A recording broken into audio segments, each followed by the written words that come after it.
The second Sunday of the Great Lent arrives with a clear message.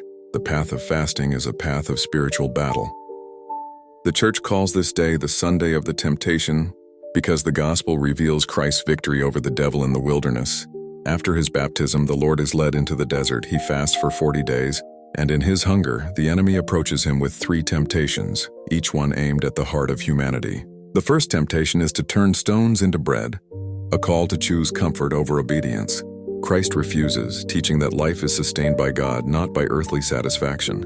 The second temptation is to throw himself from the pinnacle of the temple, a call to seek glory, attention, and proof. Christ rejects it, showing that true faith does not demand signs and true identity does not depend on human praise. The third temptation is to receive all the kingdoms of the world, a call to gain power without the cross. Christ dismisses it, revealing that the only kingdom worth having is the one built on worship, humility, and surrender to the Father. The Coptic Orthodox Church places this gospel here to teach that fasting is not merely abstaining from food. It is learning to resist the same temptations Christ conquered: the temptation of comfort, the temptation of recognition, and the temptation of control.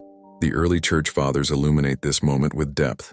Saint Athanasius explains that Christ entered the wilderness to strengthen humanity, showing us how to confront the enemy. Saint Cyril of Alexandria teaches that the devil attacks when the body is weak, but the soul anchored in God remains firm. Saint John Chrysostom reminds us that temptation is not defeat. It is the arena where spiritual maturity is formed. This Sunday invites every believer to face their own wilderness, not with fear, but with confidence, because Christ has already walked this road. His victory becomes our strength. His words become our defense. His presence becomes our protection. The Sunday of the Temptation is not simply a story of struggle. It is the proclamation that Christ has overcome, and through him every believer can overcome as well.